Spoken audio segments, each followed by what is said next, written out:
નમસ્કાર દર્શક મિત્રો, જનાર્પણ ન્યૂઝમાં આપનું સ્વાગત છે। પાદરા તાલુકાના મુજપુર ગંભીરા બ્રિજ તૂટી પડવાની ગોજારી દુર્ઘટનાનો આજે 24મો દિવસ છે। ગંભીરા બ્રિજ દુર્ઘટનામાં 21 લોકોએ જીવ ગુમાવ્યા છે, ત્યારે ગત તારીખ 9 જુલાઈથી બ્રિજ ઉપર લટકી રહેલા ટેન્કર સમગ્ર દેશમાં ચર્ચાનો વિષય બન્યો છે। બીજી તરફ આ ટેન્કર આટલા લાંબા સમયથી આ જ પરિસ્થિતિમાં લટકી રહી હોવાથી સરકાર અને તંત્રને સતત ટીકાનો સામનો કરવો પડી રહ્યો છે।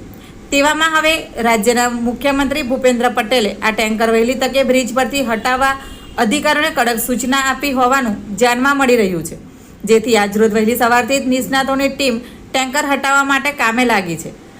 ગત તારીખ 9 જુલાઈથી વહેલી સવારે મુજપુર ગંભીરા બ્રિજ અચાનક તૂટી પડતા 20 નિર્દોષના મૃતદેહ બહાર કાઢવામાં આવ્યા હતા, જ્યારે હજુ સુધી નરસિંહપુરા ગામમાં રહેતા વિક્રમસિંહ પઢિયારનો હજી કોઈ પત્તો મળ્યો નથી।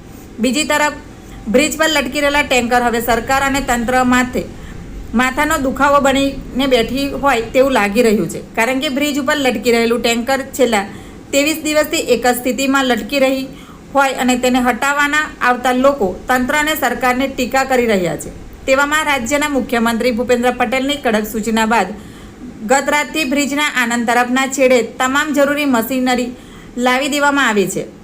આ સાથે વહેલી સવારથી નિષ્ણાતોની ટીમ સ્થળ પર પહોંચી નિરીક્ષણ કરી રહી છે કે કોઈ પણ પ્રકારના નુકસાન વિના આ ટેન્કરને કઈ રીતે હટાવવામાં આવે।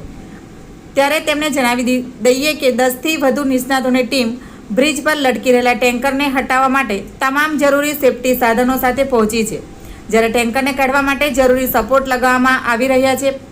પૂરતી તકેદારી સાથે નિષ્ણાતોની ટીમ કામ કરી રહી છે। બ્રિજ પર લટકી રહેલા ટેન્કર સ્થળ પરથી હટાવવા માટે તમામ જવાબદારી આનંદ કલેક્ટરને સોંપવામાં આવી હોવાનું જાણવા મળી રહ્યું છે।